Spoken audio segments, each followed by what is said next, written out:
Hello and welcome. Thank you all for being here on this Saturday afternoon. This is a real honor to, of course, have you as part of this program, but also to be within the first month of the Artisphere opening. So I really think the Artisphere appreciates your support, and if you haven't had a chance to look around, do so afterwards, because it's a wonderful new art space here in Roslyn, Arlington, Virginia. Also, if you have a ticket, if you parked in the garage, validate it later after the program, but it is free parking. My name's Jeff Krulik, and I've been obsessed with rock and roll history in the Washington, Maryland, Virginia area for quite some time. I grew up here and started going to concerts, of course, at the Capitol Center, but always, and then got into clubs and local music. But I was always curious about what came before this, machinery, this concert industry. And in time, I started to do some research, met some kindred spirits, interested and obsessed with the same thing, like Bob Embry, who did DC Monuments, fanzine, Mark Sosnick, the author of Capital Rock and many other books. Both of them are here today. And I do want to commend them. And this is really all a labor of love. What we have here is a chance to meet really the founding fathers, in my opinion, of what is now a business, something that's at least locally here. I'm going to introduce them briefly, and then of course you'll get a chance to meet them and have Q&A, question and answer afterwards. We'll have a chance if you have anything you'd like to say. But on the edge of the panel here, the what is this, far left, we have somebody I'm really thrilled to have as a participant. And his name's Durwood Settles, and if you were at all interested in the history and have researched this, he was a presence here. He was the main promoter in the 1960s, and I really thank you for being here, a part of this. Durwood C. Settles. Teddy Bodnar is next to him. Teddy did shows at the Elks Club on Route 50 and out in Fairfax, and worked with many, many local bands in the 1960s. Also had his own recording studio, American Star Recording in Merrifield, and so he was right there in the bringing acts, local and national, to this region. Michael Oberman, you now know his work as nature photography. He's one of the preeminent photographers in this region, but in the 60s, he ran the teen scene column in the Washington Star, which was the place where people went to find out what was happening and going on in this area. And also managed the band Claude Jones and many other. I think you even worked for Cellar Door at the beginning. So, and next to him, Mike Schreibman, still active in the business, running the Washington Area Musicians Association, WAMA. Whammy's coming up in February, and he's still active, involved. I used to go to his concerts. I'm sure many of you did too. New Era concerts and New Era Follies, among many other businesses running shows. To my left, immediate left, Bud Becker. When we first met, I spent about 8 hours with him, and we still didn't cover everything. Bud's been involved from the 60s to the present. You name it, he's been there. Domestic Sound Productions out of Falls Church, Hammerjacks. I'm sure many, many other things he can tell you about. Right now, I would like to just turn it over to them. They're all seeing each other, in some cases for the first time in years, so you're witnessing a reunion. And I think, really, Durwood, how, if you could just maybe each of you come down, start there and come down, just say a few words, maybe talk a little bit more about beyond this introduction I gave you. Is this working? Yes. Okay. First off, I'm from Arlington, Virginia, and so for being here is really kind of a pleasure, because most folks, when you go off from Arlington, you say, well, I'm from Washington, D.C., but I'm from Arlington. And so Northern Virginia is the focus of this, but we did our things in Washington as well. I got into the concert business after college in New York City. And I started in 1966 working in Central Park at the Rheingold Central Park Music Festival, where virtually every new popular act and some traditional acts were booked and played throughout the entire summer for $1 a ticket. And I did that for 2 summers before I decided to come back to Washington, to Arlington, Washington, if you will, in 1967, where I embarked on put my foot in the entrepreneurial toe, so to speak, into promoting concerts here in Washington. And so my first concert really was in 1967 at the Washington Hilton Ballroom, and it was a jazz show with, actually it was Dionne Warwick and Cannonball Adderley and his brother Julian, and and Oscar Brown Jr. with a name you all might know, Petey Green, as a comedian on the bill, who had just gotten out of Lorton Reformatory. And that's where I met him in 1967. And and he was a friend of mine until the day he died, one of my best friends, actually. And so starting with me is sort of late in the 60s, because I promoted in the late 60s until the early 70s, or early 1971, if you will. And I came to Washington with, after doing all these shows in New York, with lots of connections, the same connections these people have, but a lot of them were, face-to-face connections, handshake connections. I'd see them, coming and going every day. So I had very good access to artists, and I came just at a time when the market sort of opened up for promoters to do independent concerts because of certain factors such as, and I don't want to step on anybody's stories here, but the Felds, who did so many concerts, purchased a circus in 1966 or 67, and they then proceeded to create 2 circuses, which then basically occupied all their time, and they didn't do any more concerts. That they didn't really like the music. And they also were known to say, we don't like the music, and therefore declined to promote these concerts.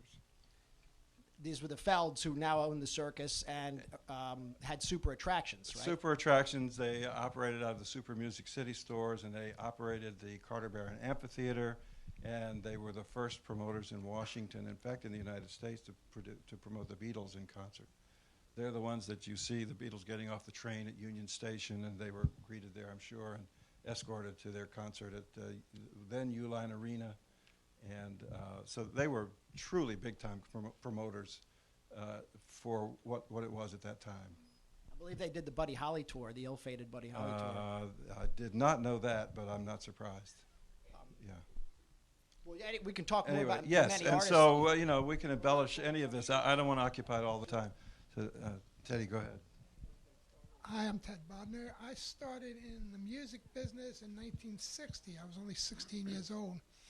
And I met Link Ray and Ray Vernon, and they had a recording studio downtown, and I started working with them. They taught me a lot about engineering, and then Ray would turn most of it over to me. And then I started promoting in 1965 at the Elks Club. And back then, you could buy acts at a price where you could actually promote and make money. It was a small venue. It was, I think, you only allowed 800 people, but we always put 1,400 in. And which this is an interesting story. No matter who I brought in, I had the association. I used to go to New York up to an agency up there every week, and I would pick. They would play me all the new stuff they have coming in, and I would try to pick far enough in advance a record that I thought was going to be a hit and then book that act. I bought the association for $500 about a month and a half or 2 months before Along Came Mary came out. When they hit my place, Along Came Mary was #1. But even with that type of thing, the actual biggest shows we ever had was some of the local groups. The Fallen Angels put so many people in the Elks Club that I had to pay to have the walls fixed downstairs because they cracked the walls. So I promoted there for 3 years, and we did it every other week for 3 years, and tickets were $2 to $5 depending on who I had. And I also promoted on the Wilson line. I don't know how many people remember the Wilson line. It was a boat that went from Washington D.C. to Marshall Hall, and I did a lot of R&B on there, Wilson Pickett, different things, and that was very successful too. I never had a show in either location where I lost money. I made money on every single show I ever did. But then, as he was saying, I mean, the acts became so much money. You had to have the Capitol Center to make any money, and I went off and built a recording studio and just stopped promoting. Mike, right? Hi, I'm Michael Oberman, and I guess my interest in music and writing came from originally my brother, who was a writer at the Washington Star. And when I was 16, I became a copy boy at the Star. And my brother was one of the first American journalists to interview the Beatles. And when I saw how many girls he was meeting, I said, when he leaves that job, I'm getting it. So at age 19, when I was still in journalism school at the University of Maryland, I took over the column in the Washington Star, and for 6 years did 300 interviews. My brother had moved to Chicago to work for Mercury Records at the time, and over the 6-year period, I interviewed The Doors, Janis Joplin, Otis Redding, you name it. I've got a list here if anyone wants to see the 300 interviews, which my brother and I are compiling a book now because he wrote the column for 3 years and I wrote it for 6 years. So we have 500 interviews to pick from. During the time I was at the Star, I discovered hippiedom also, and the Star was a rather conservative newspaper, and I had my hair growing down my back, and I would bring my German Shepherd into work with me, and eventually I started managing artists while I was still at the Star, and one of the acts, Claude Jones, we had a farm between Warrenton and Culpeper, and they were kind of darlings, kind of the hippie darlings of the Washington scene, and went on to become the Roslyn Mountain Boys. Here we are in Roslyn, and I'll pass the mic now to my friend Mike Schreibman. Well, I started working in entertainment when I was still in high school. I had a friend who was a folk singer, and I started helping him get work, and after I got out of high school, we got him dates up and down the East Coast. And from there, I worked at some clubs, and then I started promoting shows in '68 after having worked at the Ambassador Theater, which was Washington's rock theater. And my first show was at Meriwether Post with Country Joe and the Fish and Iron Butterfly. And we did quite well on that show, and I was encouraged to continue in the business. But my next show was a big flop. It was Ramsey Lewis and Cannonball Adderley at Constitution Hall. And I was pretty naive in the business at that point. And I used to go to Durwood and ask him about how you do this and how you do that. And I don't think Durwood was that happy to give me information. But I thought we were doing 2 shows, and I had a lot of tickets that I didn't expect to sell. So I thought I would give them out. Give them to people who couldn't afford them. And that night I learned my first lesson, which was all those people were out front selling their tickets.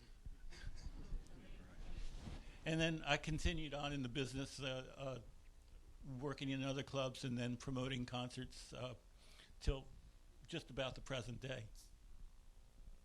Here, bud. Am I here? Wow.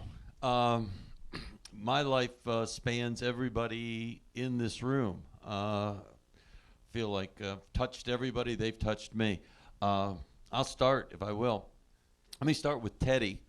I came down in the Army. I was a Fort Myers person and landed here in the end of '64, start of '65, and had a little AM radio and used to tune in J.A. the DJ. It was on Weem, and that's how I first heard about the Elks Lodge shows. And I really didn't know Teddy at that time. We became friends, good friends. After that, he had the recording studio and so on. But the shows and Jack made a first impression on me. And through that, I started, long story, but I started working with Giant Music in Arlington, Virginia, and Falls Church. And Jack was the spokesperson for the stores, which were owned by a guy named Jack Schaefer. So it was Jack Alex for Jack Schaefer's Giant Music. And they wanted to get into the music business of selling equipment. And the problem was Fender, which was the main line for most of the rock, local rock bands in the early 60s. Washington Music had the exclusive franchise on that. And Jack Schaefer had Ampeg and Gibson to work with. So what happened, evolved from that, is I formed a booking agency because I had connection with local bands through Giant Music. I'd seen what was going on. And the idea was they tagged their radio spots with, if you want to book a band, call Giant Music. And they would call. I was in the Army then. And they would take down the information at 4 o'clock when I got off duty. I would pick up the leads, call everybody back, and start booking bands that were buying Gibson and Ampeg equipment. And that evolved into over 200 local bands that I had semi-control of by 1968. And in the interim, Jack Alex, Jay the DJ, was starting to do shows at the Alexandra Roller Rink. They were Battle of the Bands, and if anyone saw Kelly's article in the newspaper, in the Washington Post this week, he covers what happened at that period of time. I evolved from Battle of the Bands. We worked into shows, and Jack was booking lead acts, and as Teddy and Durwood have expressed, these bands, the pricing forced them out of the business. With Jack, there was no pricing because he was playing the records and the bands were coming in pretty much for gratis. So everything that went in to the till went into Jack, except what he had to pay out for expenses. So it was a productive time period during the early roller rink days, and that's where actually I got to learn about producing shows at the roller rink. And then when Durwood came along in 68, okay. And as he mentioned, some of the venues, but when he went to the roller rink, he contacted me because I knew where the fuse box was. That's a true story. And the plug for the extension cords. Exactly. And Durwood had a little different take on production, that he thought the bands ought to actually have a little respect, other than Jack's idea in those days, unfortunately, was you just go up there, sing your 3 minutes, we'll catch you later. So with Durwood, it was a whole different experience. We found, I think Eckington Scaffolding Company was the first scaffolding company, and we brought them in to actually build a stage out. Prior to that time, the stage consisted of, if you have any old pictures of the Alexandra Roller Rink, there was a big organ, and there was a little lip behind the in front of the organ.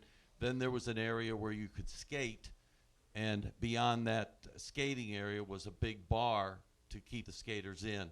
And what happened was there was boards put over that lip out to the bar, and it was about 12 to 14 feet deep, and that was what everybody worked on until Durwood and I started working. First show I think we did, if I remember right, was Janis Joplin and Jeff Beck opening, right? Correct. And the interesting thing about that night was Jeff Beck. Rod Stewart was the lead singer. Rod Stewart was the lead singer. And we didn't, I don't know about you, I didn't know too much. I thought for the first half of the set that the blonde guy was Rod Stewart. So, but it was extremely successful. I remember we had 2 shows, and as everyone has read, Janice could be a little unsettling. And I remember we did the first show, cleared the hall, and I happened to be at the side stage door where the artists came in for the second show, and I don't know where Janice had gone, but the guard there didn't realize who she was, and she was ready to swing a silver Southern Comfort flask at him when I intervened, and we got her backstage. But the distinctive thing I remember about that second concert was I came in the side door, and as we kind of alluded to, that was the age of psychedelics or whatever, and I think at that particular point, pot was the drug of choice. And I walked in, and at first, I thought nobody was there.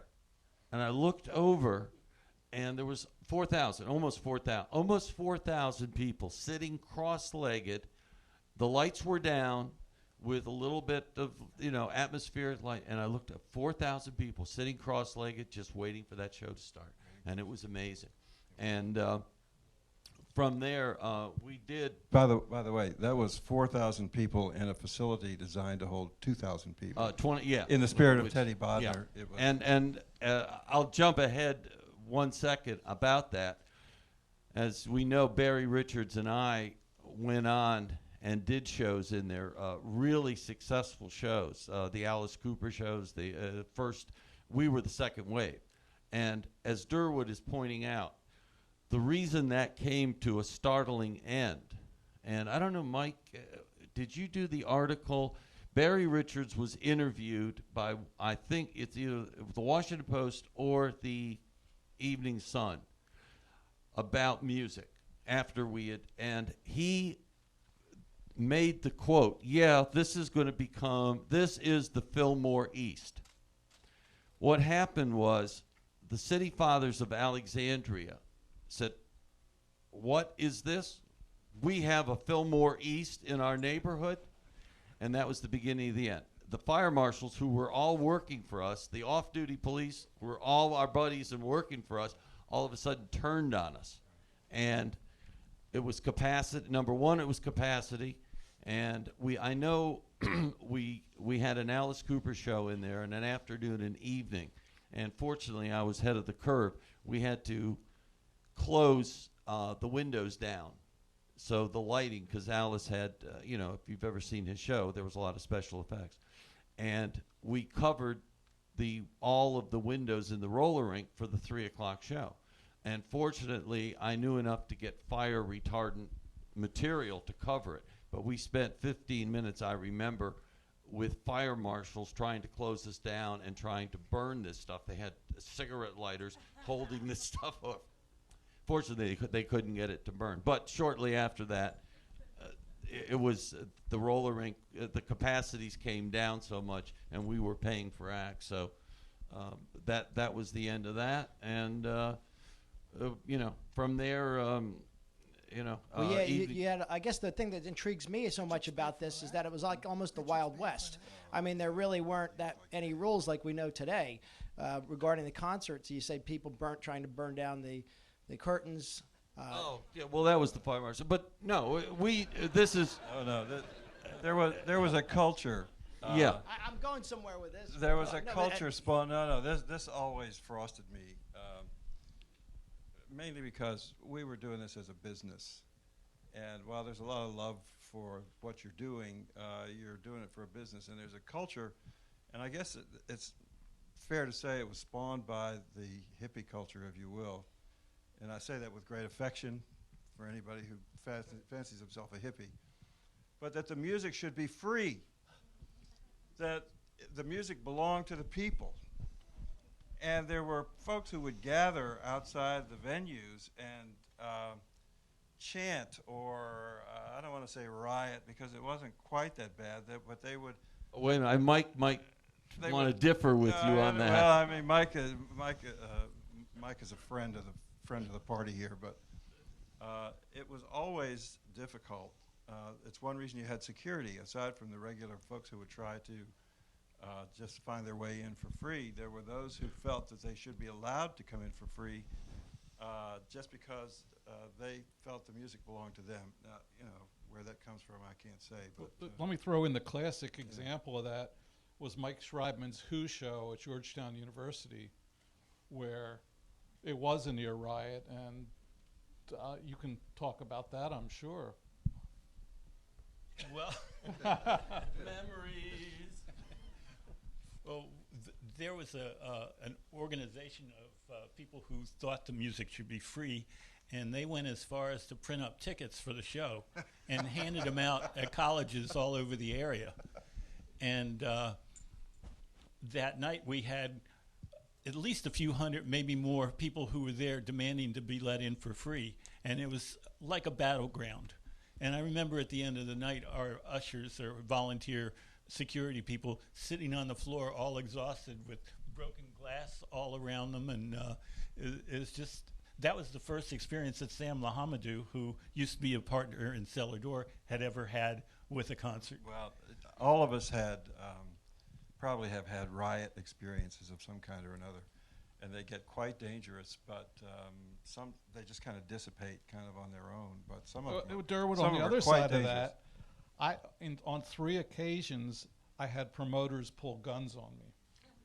Well, One of them being Dickie Klotzman, his henchman Smothers, and the other 2 will remain unnamed. But there were a lot of guns around, and if you ever went to the Bayou in the old days and thought that those guys at the door were big, if you had seen what was under their shirts, and I'm not talking about their genital areas, I think you are. I'm talking about weapons, you would have been blown away, literally. There was the peace love contingent, but there was also the war contingent, and I can tell you, because the infamous thing that happened to me in 1967 was walking back from doing a story on a group that was playing in Georgetown. I was attacked and I had a monkey wrench put through my skull. So I've got a steel plate in my head, and I had a bottle of Coke broken across my face because I had long hair. So there was the peace love contingent, but there was the war contingent. You also found that a lot of the peace love people who would come to the concerts who wanted in free could be pretty violent people themselves. Well, we were also going through kind of a change in the time period. It was a very brief period where it was peace and love, and then it was nothing but the hostilities. Well, I was lucky. At the Elks Club, I had a younger crowd. I was really like 16 to 18 was the crowd.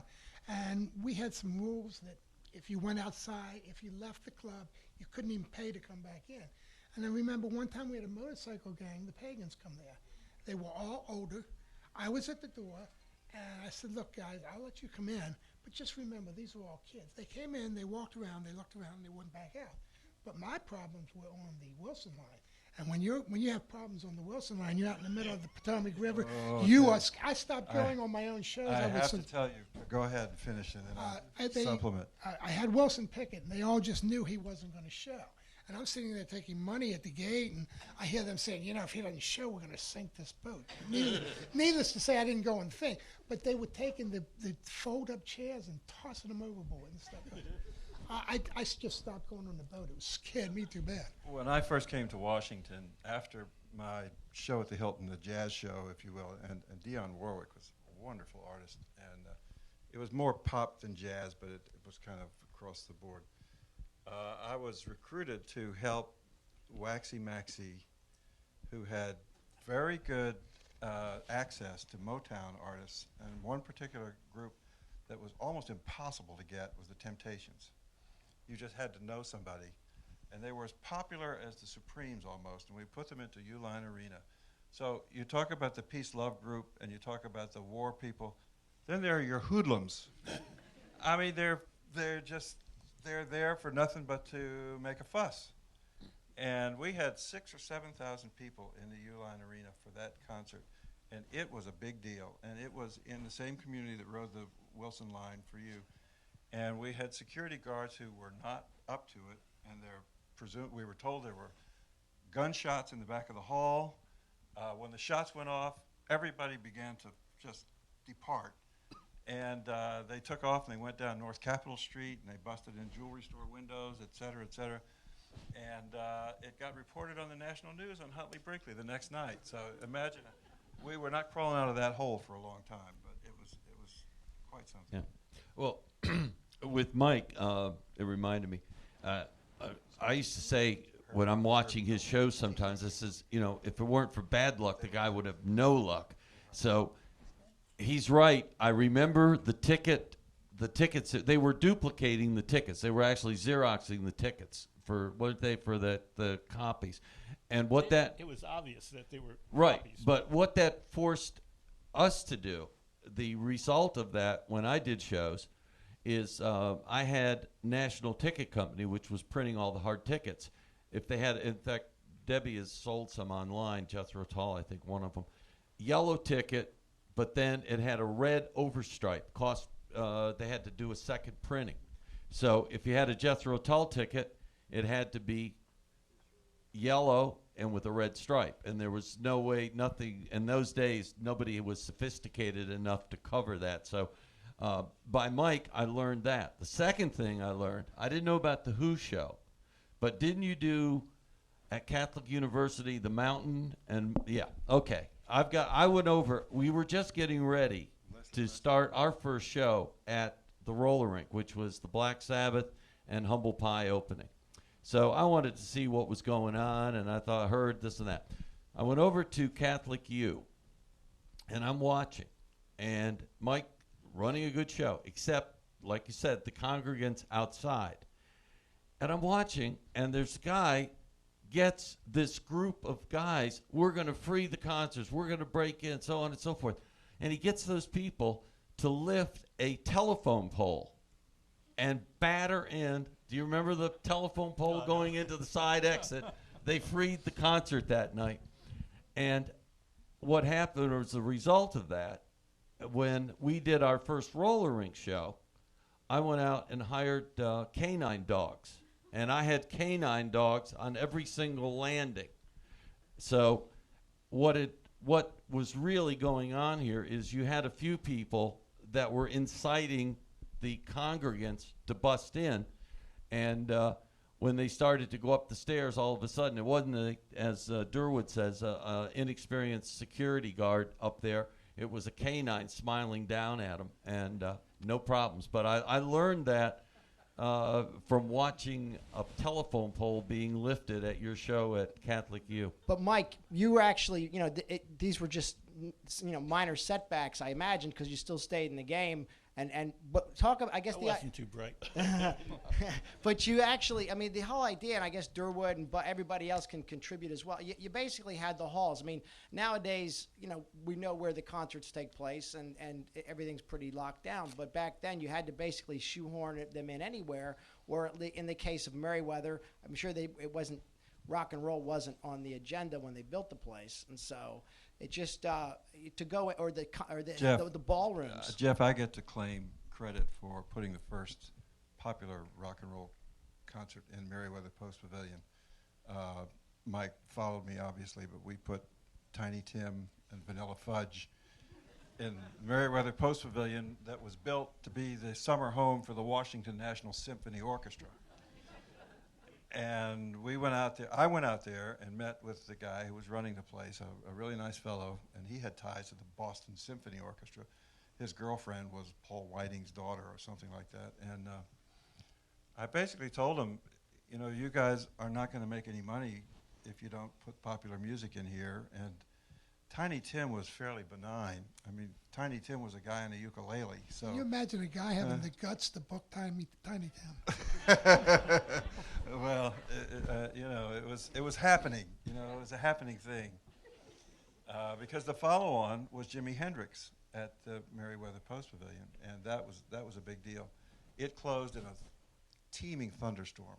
The lights went out. The concert ended with the rains coming down. But that was the first concert at the Merriweather Post Pavilion. Was Before Tiny Country Joe and Iron Before that crowd. And the Doors, I don't know who brought the Doors to Merriweather also later that season. But the first concert was a Tiny Tim, and the second one was Jimi But there's a Hendrix transition in there. August of Okay. '68. Right. Well, and Carter Barron was doing rock shows. or Carter not? Barron was fading into the distance, and I think that's because the Felds basically abandoned the concert business. I hate to say it, Is but that wrong? Carter Barron, when I was growing up, I saw Danny Kaye, Oh, wonderful. Dean Martin and Jerry Lewis. I mean, my parents took us to Absolutely. all of these unbelievably great shows, and then there was a short period of rock and roll coming in. But the one thing we haven't gotten to is the Washington Hilton Ballroom, which Durwood did the Doors there, and I was there. And during the concert, two guys jumped on stage. One was wearing a papier-mâché chicken head, Chickenhead. and they were tackled by whoever, and the guy who wasn't wearing the papier-mâché chicken head now owns the premier rock and roll photo gallery on the East Coast, Govinda Gallery, Chris Murray, Right. and you just never know. But now the Hilton, Well- you mentioned well, it. You know, Jeff, I think what you're getting at is, it was at the time a scramble to find a venue where you could produce a money-making concert. Teddy makes the point, you buy a band for $500, you can make some money if you put enough people in there, and if your radio is paid for by some DJ helping you out. When you are starting to pay in the $5,000 and $10,000 range for acts, you better get a place that can put enough people in there, and they better be a big enough draw for those people to show up.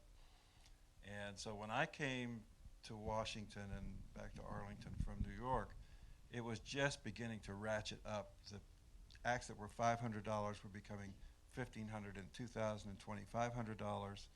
I believe I paid Jimi Hendrix $7,500 for 2 shows, and while that was a lot of money, he complained walking out of the hall that night. He personally, as we strolled out the same secret pathway that Ronald Reagan emerged from to get shot from, he turned to me and he said, "I should have been on a percentage tonight." And so that was one of those where I said, chalk one up for the promoters, and kept on marching. Yeah, it was only 6 months before that he played at the Ambassador Theater. That's exactly right, as did The Who, I believe. And The Who didn't play The there. Who didn't play the No. Ambassador, okay. They went there the night that Jimi Hendrix played. Oh, okay. Jimmy That's was right. there for 5 nights, and he got $1,500 for the 5 nights. For 5 nights.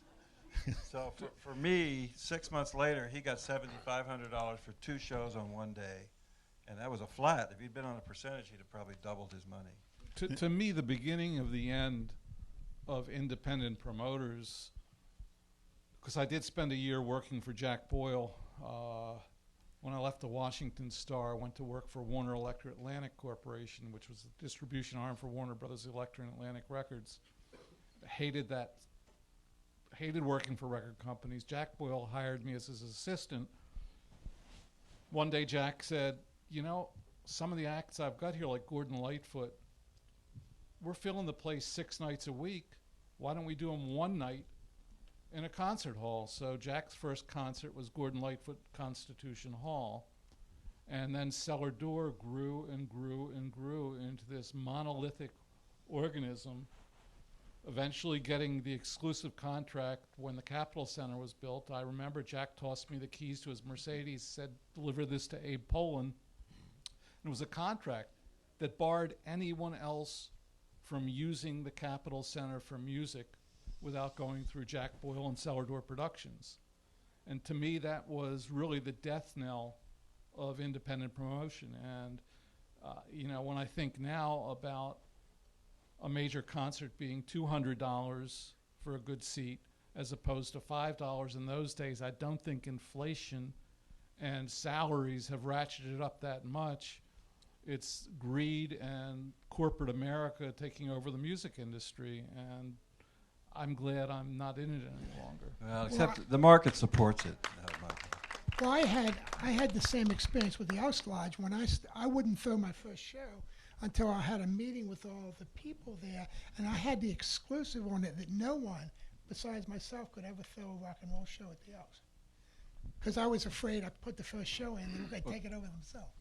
Let me Well- Jeff, let me just back Sure, up real sure. quickly, because there's kind of a timeline from my arrival back in Washington, and starting in '67, and the nailing down of the Capitol Center in '71, I suppose, or '72. Actually, it was 74. In '74. So there's a lot of scrambling going on, and for me, the first thing I did was basically a social club show in the Hilton Ballroom with a fellow club owner and local entrepreneur, Mike O'Hara, which people may or may not know. He had an organization called JAPA that was for Junior Officer Professionals Association, and they would move from club to club, and he and I collaborated on a concert at the Hilton Ballroom. So it went okay. It didn't make any money, but the Hilton people were okay with it. So hence I come in with the Doors. Okay, we'll do it. Then there's Jimi Hendrix, and then we start scrambling for other venues, and that's when I moved over to the Alexandria roller rink, where I must have done a half a dozen shows, I guess, and tried to establish the notion of a Fillmore East without calling it that. Not that I had the foresight to recognize they wouldn't like it, but that was the purpose of that. So the ballroom.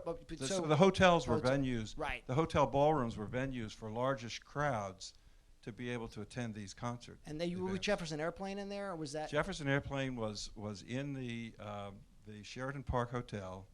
That was in late '67. Bill Graham came through, and he did it in collaboration with the owners of the Cellar Door at the time, Tom Lyons and Charlie Fitchman. They asked me to promote it for them, and I did.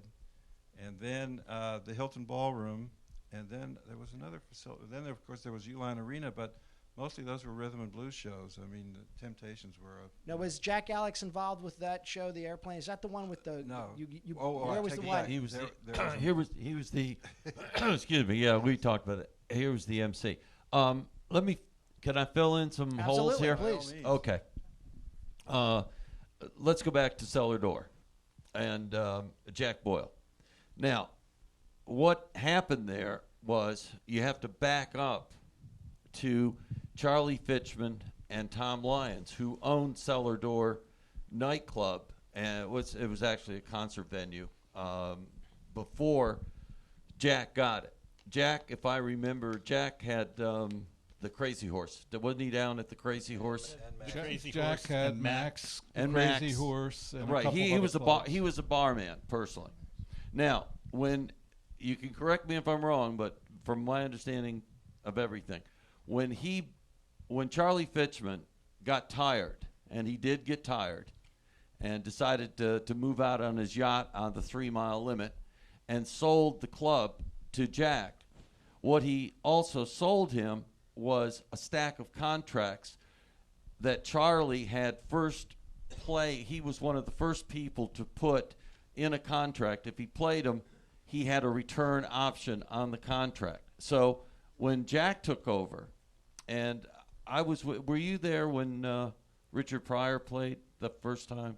Were you only in the audience? Okay, I was involved. Jack had just taken over shortly at that point, and he had all these contracts. He had great guy, and I love him to death for a number of reasons. But he didn't know anything about half of the bands that were sitting in these contracts. But what he had is he had return options, and you're right. He looked at the return option for John Denver and said, "Hey, we can do John Denver in the room for 5 nights, or I can do him at Constitution Hall for 1 and 3,800. And that's how, if you really go to the reality, in my mind, Charlie Fitchman created Cellar Door concerts by virtue of that, and Jack was a quick learner. And also he tied in with, as you mentioned, the late Sam Lahamadou, which is one of the nicest, most honest people I've ever met. So it was just a growth thing. Unfortunately, it became oil and water between Jack and Sam, because I worked there when this mysterious attorney, Sam Lahamadou, I found out was a partner in the Cellar Door, brought his office in. My office was right in between Jack's and Sam's, and Jack would buzz me and say, "Do this," and Sam would buzz me and say, "Do the opposite." Sam also had the unique ability to call you at 6:30 in the morning, knowing that you had been at the club until 2 in the morning. It was craziness. But there's one funny story. When I first went to work at Cellar Door, I guess as my initiation, the bartenders were loading my drinks. So in a daze, I wandered upstairs. The offices were right above the club, and I passed out on Jack's leather couch in his beautiful brick-walled office. And I remember vomiting and remember then waking up in this vomit and saying, "Oh my God, who vomited here?"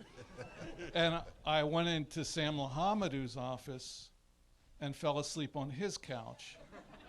Sam came in at 3 in the morning. He lived in Georgetown to do the books. And he came into his office, and I was asleep on his couch, and he shook me awake, and he said, "Hey, Mike, do you know who vomited in Jack's office?" So, I mean, while Jack also just, I love Jack Boyle. I mean, Jack Boyle ended up selling Cellar Door concerts for $132 million. So you got to love a guy who started out really winning some of his clubs playing poker. Right. People never realized how smart a guy Jack was. He did his master's degree at the University of Madrid, but he liked coming off kind of as the bumpkin. I've never played gin rummy with somebody who could win every hand. Jack could. And Nissan Pavilion wouldn't be there if it wasn't for Jack Boyle.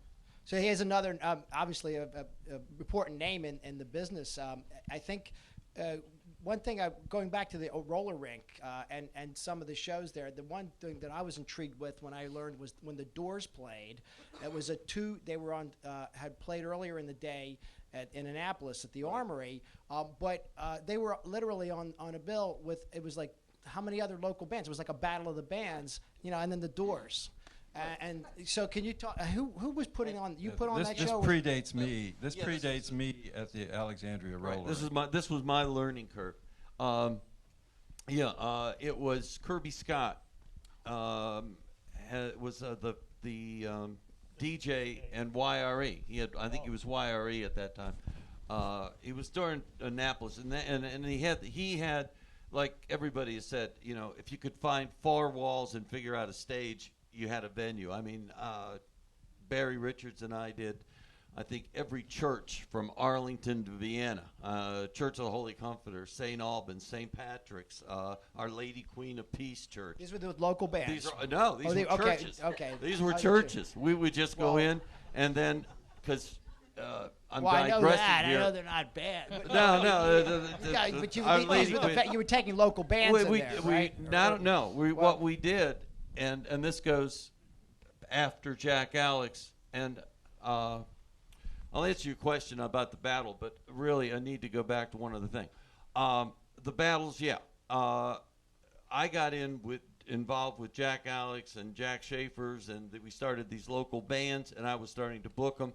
And initially, when the paperwork goes back, what Jack Alex would do with these battle of the bands at the Alexandria Roller Rink is put them on the floor all the way around the rink, and each band would set up. And then there was a, quote, battle. And, of course, one of those bands won $100. But what was happening is fuses were blowing because everybody was plugging into a different wall socket, and you had bands. And then you couldn't see half of the bands. And the other thing was there was animosity between all these bands because everybody wanted to be the winner. So there was no camaraderie, and nobody was making any money. Long story short, as Kelly pointed out in his article, I put them together. We got the stage, and now what happened? You had 8 or 9 bands. You had the Hounds of Baskerville, Gary Scott and the Brookwoods, whoever. All of them after the show. When I was booking, if somebody called and needed a band for a homecoming, I go, "Oh, the Hounds of Baskerville. I don't know them." "Well, they were on the show with the Doors." "Oh, okay, boom, sold."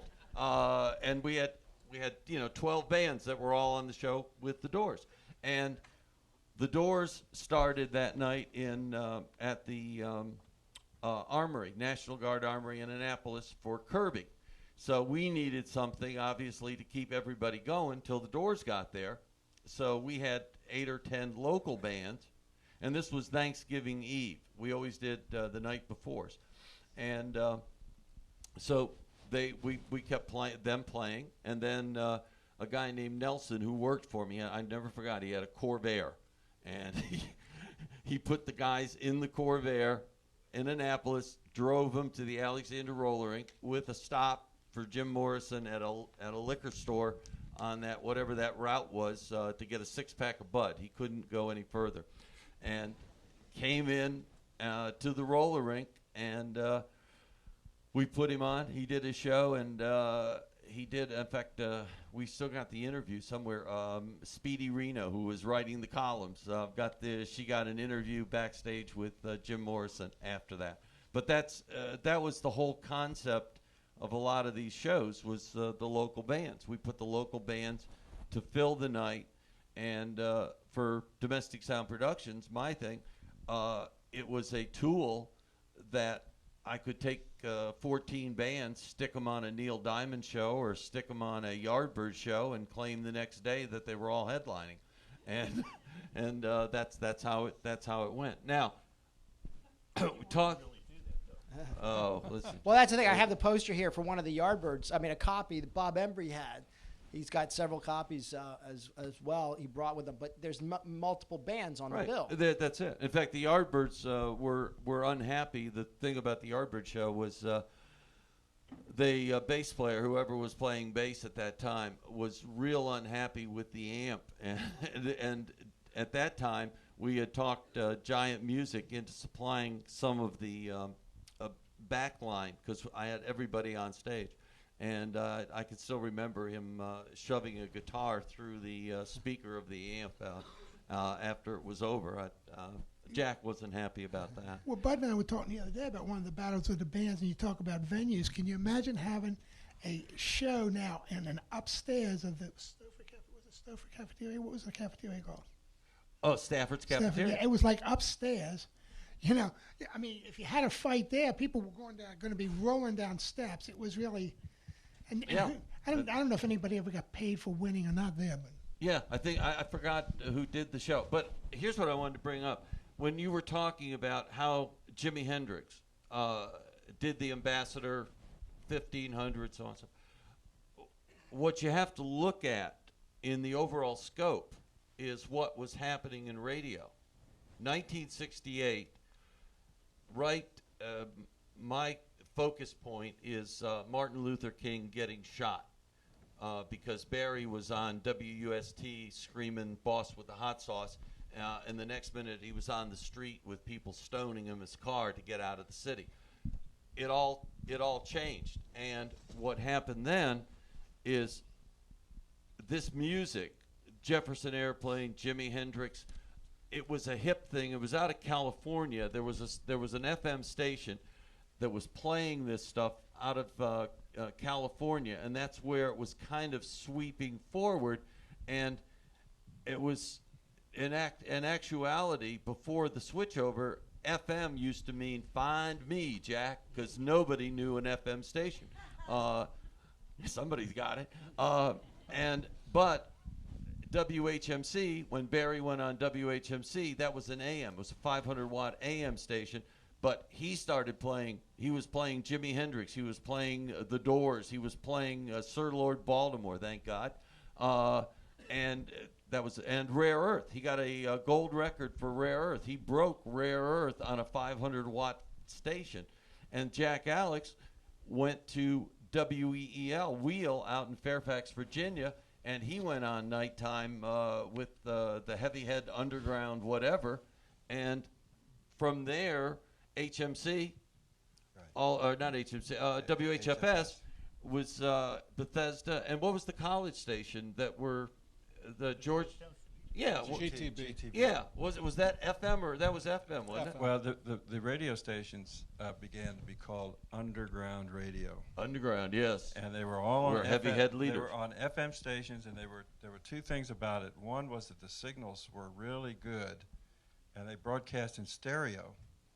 And so a lot of the, I'll call them strange bands, if you will. And the big one that comes to mind is Cream. You know, they were just huge on underground radio, and they became popular without folks really knowing they were popular until you put them on sale, so to speak, put the tickets on sale. But FM radio began to replace AM radio as the radio of choice. And everybody now listens to FM radio instead of AM, except for news and stuff. We were mentioning the local bands earlier and how they were on Battle of the Bands, of course. And can you raise your hand if anybody here was in a band at the time in the '60s? So over here too. Well, we'll have to hear from you in just a moment because I do want to have some questions from the audience. Yeah. Yeah, who played the roller rink? Over here with Jack Alex? That's great. Now, I think we actually have, is there a handheld microphone? And if we have people want to say anything, is that the handheld? Okay, sorry, is there another one? Oh, here we go. What's it? Oh, these are flyers. You know, there's somebody here who actually played the Wilson line. Who played the Wilson line? Who's Richard Harrington. What? Richard Harrington, a great writer who wrote for the Washington Post, is in the audience today, and we have to credit him with doing a lot of great work over the years, writing about music, doing great interviews at the Washington Post, and really being a mainstay of the Washington music scene, publishing some underground papers in the 60s and 70s. And when I left the Washington Star, he took over my column before he went over to the Washington Post. And Richard, if you're here. I'll give Richard stuff. Where's Richard? Is Isaac here? Where's Isaac? He said he'd help me out here or something. Rachel, I need somebody to be a runner with the microphone. And if anybody does have anything they'd like to contribute, do I have a volunteer here who can help with the microphone to kind of take it? Will you? Who's that? Hey, Buzz McLean, everybody. Buzz McLean. Thank you, Buzz McLean. Thanks, Buzz. Where's that handheld mic? Jeff, Had it? I got it. I have Who's a question.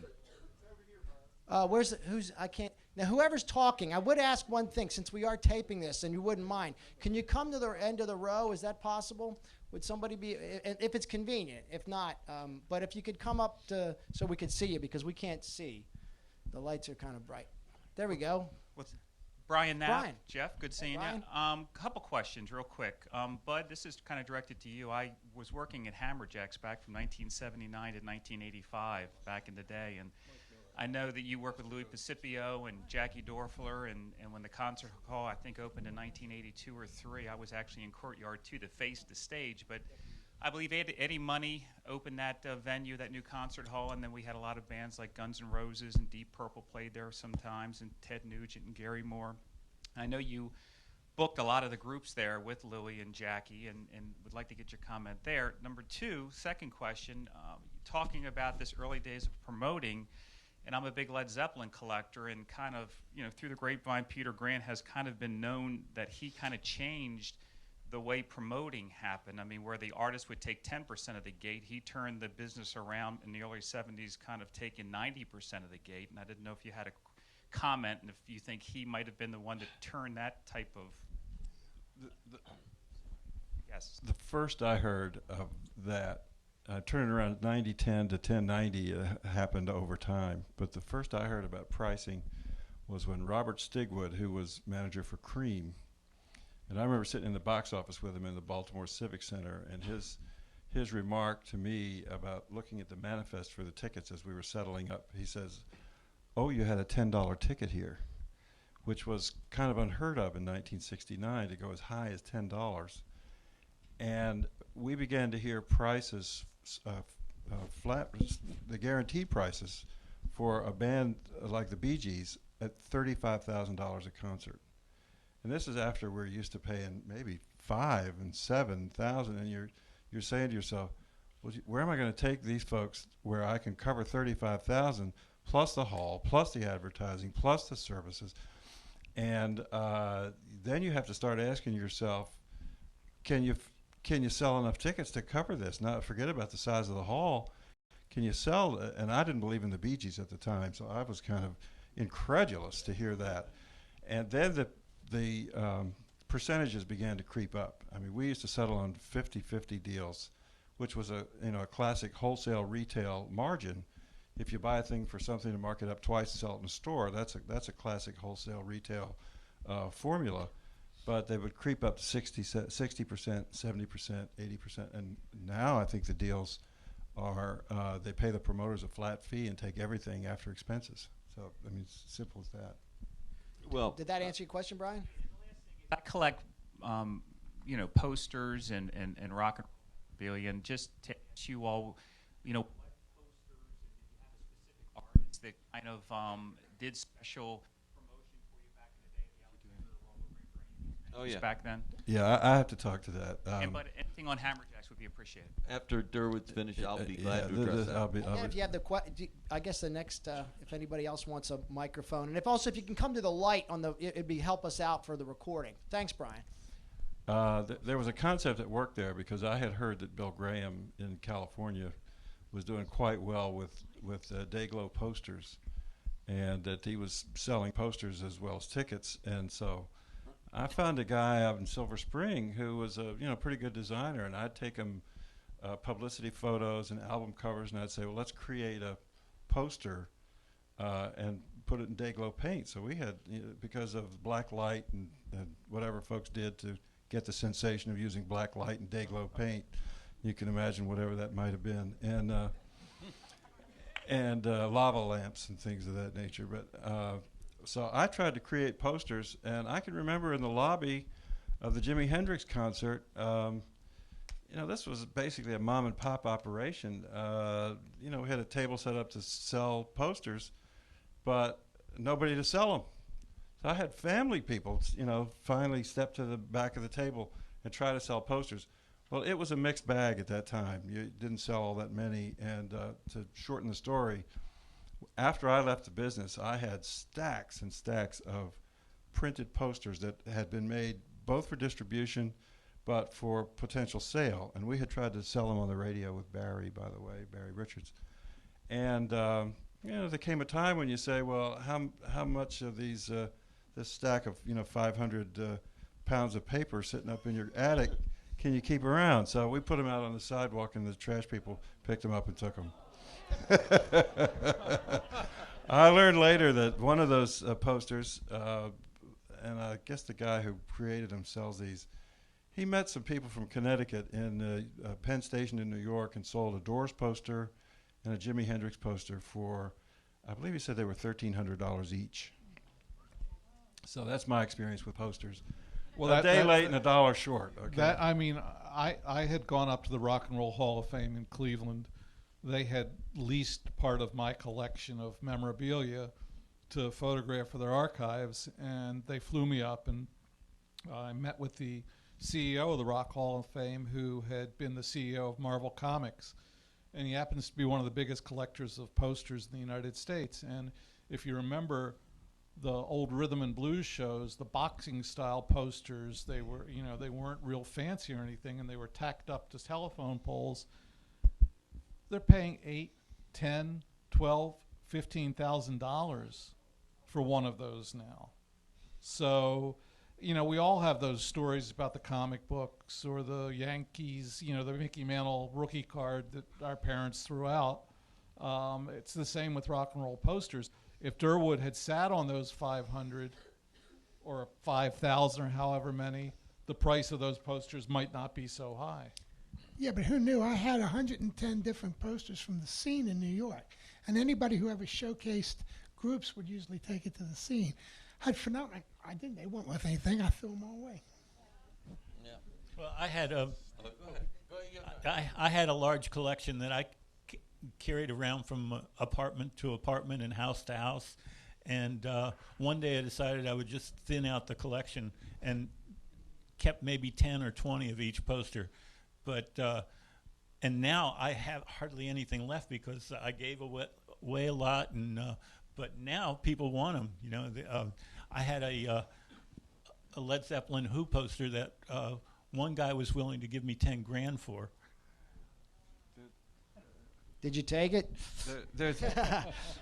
You might. There's a website that describes concert posters and about the counterfeit issue and which ones are authentic and which ones are not.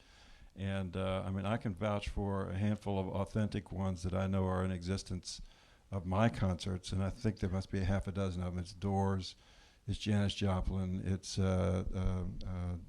Canned Heat, Jeff Beck, Jethro Tull, Blood, Sweat, and Tears. Blood, Sweat, and Tears, Spirit. Spirit. And so all those concerts Got one had over here. posters. Huh? Yeah. Well, yeah, I brought some couple.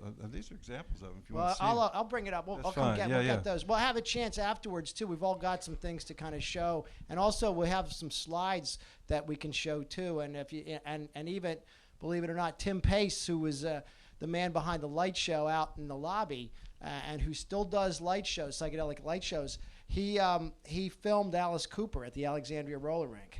And so we've got some footage. So, but we'll wait for a bit because we have to reconfigure a bit to show things up on the screen. But was that another? Did everybody get a chance to talk? Oh, sorry, Bud. Go ahead. Sure. I'll make it brief.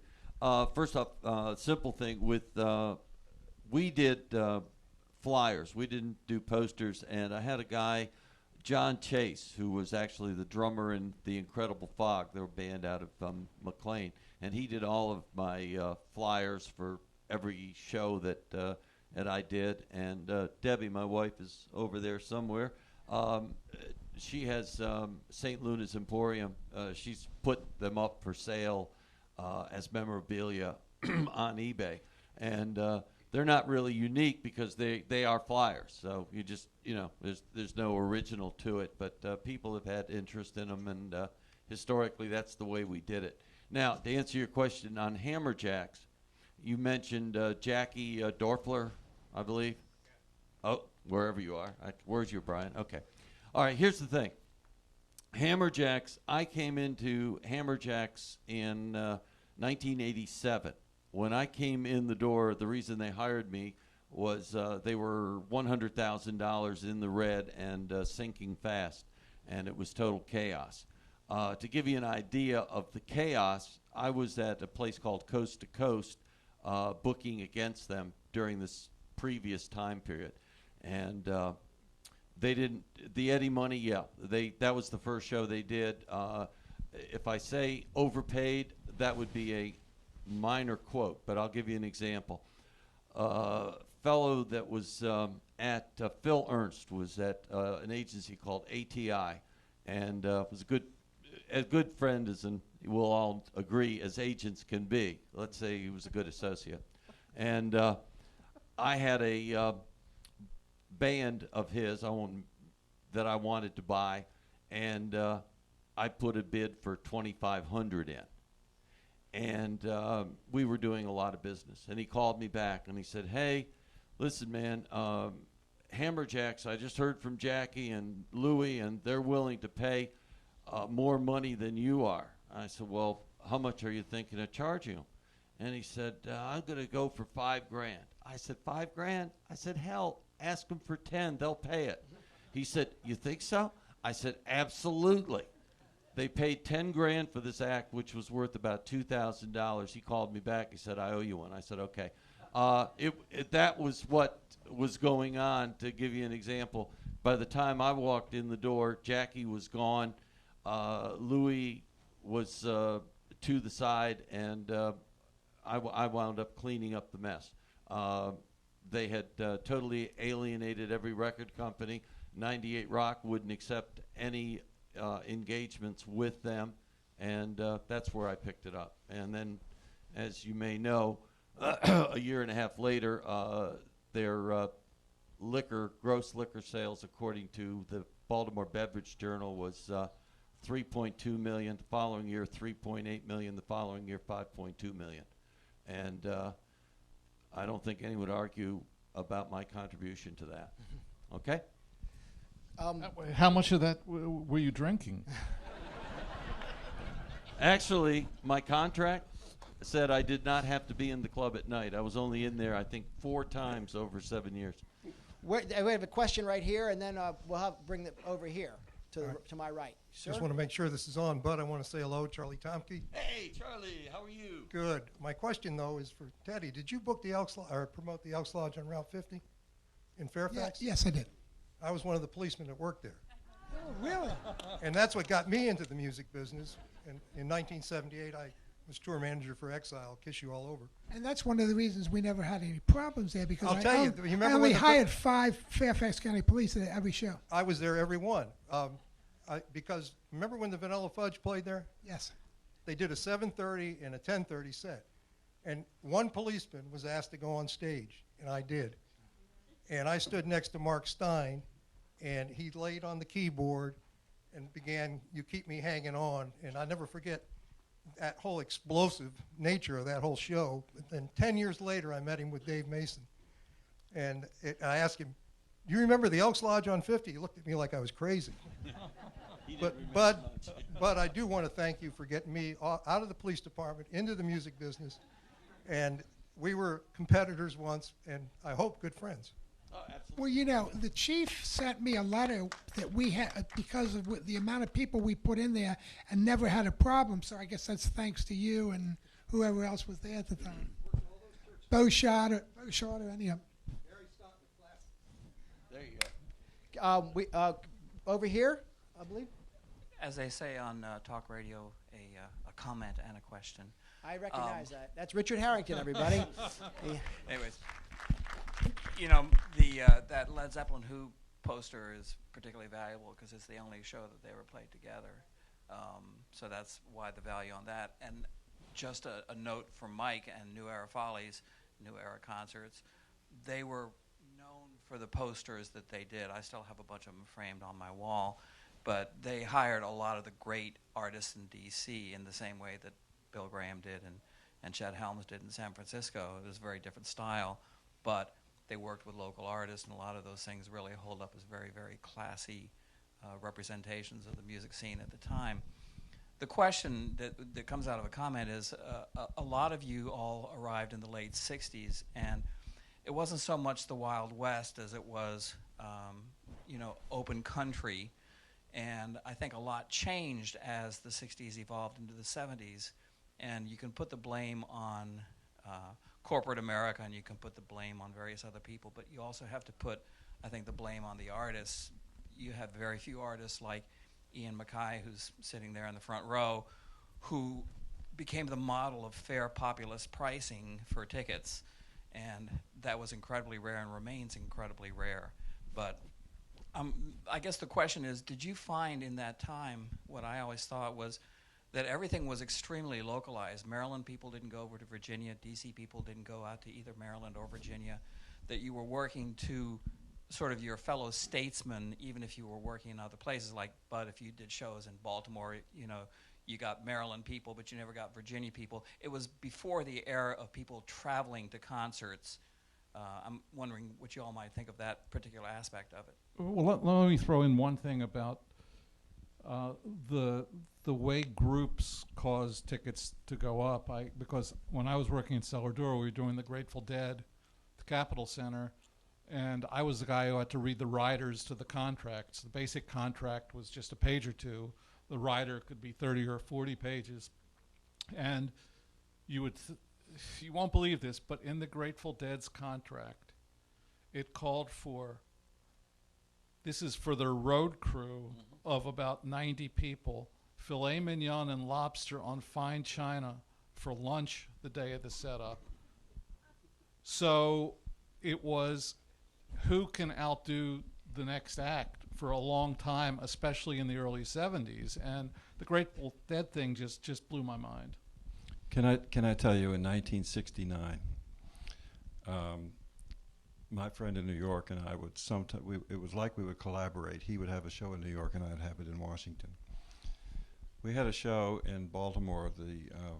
It was 3 acts: Cream, Moody Blues, and a singer named Terry Reid.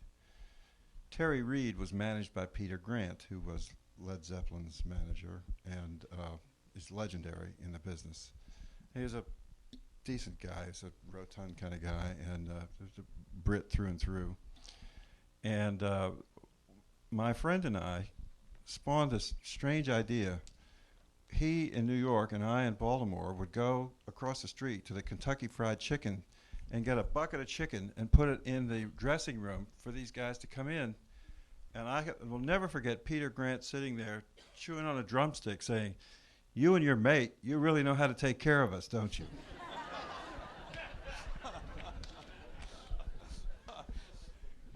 That was the early days. Yeah. That was the early days. Wait, up here, Buzz, right behind you, literally right behind you. There is right there.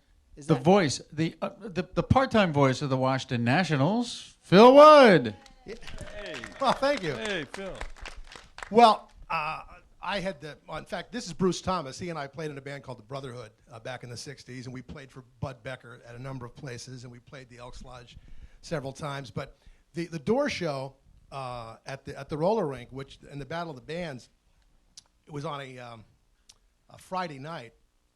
Well, earlier in the week, a friend of mine who was in Gary Scott and the Classics told me that they had been designated to win the Battle of the Bands, which always made me think that it kind of worked like the World Wrestling Federation. But and in fact, they did win the Battle of the Bands. But nonetheless, a couple of things. The day that Hendrix played the Hilton Ballroom, that afternoon, down the hall in one of the other meeting rooms was a Sweet 16 party, and the entertainment was the Buckinghams. So they were in the same building at the same time, but most people didn't know it. But a guy I was there with went in and stole one of the knobs off one of the Buckingham's amps.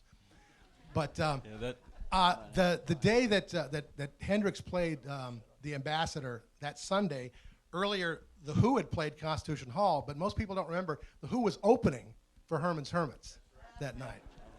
And a guy named Brian Fisher, who worked for Kirby Scott, was schlepping the Who around town, and he actually brought Pete Townsend and John Entwistle to the Ambassador Theater, where they actually ended up, Pete Townsend ended up sitting right next to me on the floor, and was talking about, asking me if I'd seen Hendrix before, and I'd been there that Thursday night. He was there Thursday through Sunday. Ticket prices on Thursday and Sunday were $1.50. Friday and Saturday it was up to $2.50, but somebody made some money on that show. But I wanted to ask, Jack Alice used to also do shows at the Capitol Fleet Club in Franconia, where he would give you expenses to play. And then later, I guess in the early 70s, somebody was promoting shows at the Virginia Theater in Alexandria. Was that you? Yep. Well, because the first show was Bread. And No, that wasn't us. well, that was one of the first shows, but it was almost nobody showed up. It was like 12 people. And I was there, and there was, I only knew about it because it was listed in the movie section under the Virginia Theater beneath the movie. And then a few weeks later, Badfinger played, and they drew a little bit better. But that was a nice venue, and you brought in some nice bands. First show we did was Alice Cooper. Okay. Phil, I think there was a group. I'm sorry. I think they're going to change the tape right now, and just so we Okay. get this. But I'd like to, But okay. I'm sorry, Durwood. Go ahead. Phil, I think after there was a time after I stopped doing shows at the Alexandria roller rink, which sort of transitioned over to Barry and Bud did shows there. There was a promoter whose name I never knew, who tried to establish the Virginia Theater as a venue to do concerts as well, and I think it was fleeting. It just didn't last. They had a couple of shows, a couple of artists. If it doesn't hit, you don't keep doing it. And so I think they just packed up their bags and went back to where they came from. Yeah. I don't know who they I were. think Captain Beefheart was at the Virginia Theater. Is that somebody see that? Debbie. Okay. When was that? Right. January 30th, 1971. Captain Right. Alice Cooper and Wishbone Ash on the same No. at the Virginia Theater. And that But would that be- was you, Bud. Yeah, That was you. Okay. That was Barry and I. Okay. That's what I said. Yeah. That's my archivist. Yeah, those were. It was a great. In fact, we've still got photos of Alice from that show, and it was a great. It was a theater. It was a proscenium theater, and it was a great place. Well, And speaking of theaters, I want to speak briefly about the one and only concert that I was able to do at what could have been the premier theater in Washington. It was Lowe's Palace on F Street and 12th and F Streets Northwest. And it was one of those classic, ornate 1930s movie theaters that had boxes on the side and very high balcony. And I lobbied like crazy and pitched them on putting a concert in there, and it was a sensational event inside the theater. It was not so great outside the theater because of this crowd that wanted the free music. But that was a one and only, and it would have been a sensational place for downtown Washington. Mike, didn't you DC. do Warner? Weren't you Warner? Yeah, Yeah. you can talk about that. That's still today is a great venue. But did you start the Warner? Who started the Warner? The Warner had been closed for about 4 years, and it was a movie theater that opened in the 20s. And I talked the owner into letting me lease the place, and it was right after the '68 riots, and no businesses had moved back into D.C. during that time period. So what was the year that I started? It was '76, and we got all sorts of publicity because it was the first business that moved back. And I did a lot of wonderful shows there. 4 Nights of Little Feet, Bonnie Raitt, Emmylou Harris, Steve Miller. Quite a nice list. And for how many years was that about? Well, I was only there for a short Were you time. Were you there when the Rolling Stones played? No. Okay. I think that was Sam Lahamadou. Okay, I see. I would like to invite now another person also equally passionate and obsessive about archiving this local history. Jack Mayer, can I have you come up here? I want you to show something that you've collected. I don't know if some folks saw it and might want to say a little bit about this. I think it'd be kind of neat, especially for the man sitting right to my left. But I guess over there, if anybody has, yeah, come on up, Jack. Anyway, this here, why don't you explain what this is? This has not been seen in 27 years. Okay, can you see that? Oh, you're good, Jack. Here, I kind of let Bud hold. Should we go J.A. the DJ, Jack Alex for Giant Music? Right. This is a photo of the actual sign for Giant Music. I own the sign. I salvaged it 27 years ago when they tore the Falls Church location down, or the sign itself, and I salvaged it. I had to go up to Mr. Robertson, who owned the building, and I asked him if I could have it, and he said, "Yeah, sure, you take it." That's amazing. That's it. It's the color. It was the. How big is it? It is 4 feet by 8 feet. It's plastic. These letters are mounted on it, and it's still intact. It's got a little break here, but. Well, there was, there was 2 Giant Musics. There was one down the street where he started, and then he moved over to the second location. Right. Which I guess this was there. Is that where this was? This was 109 East Broad.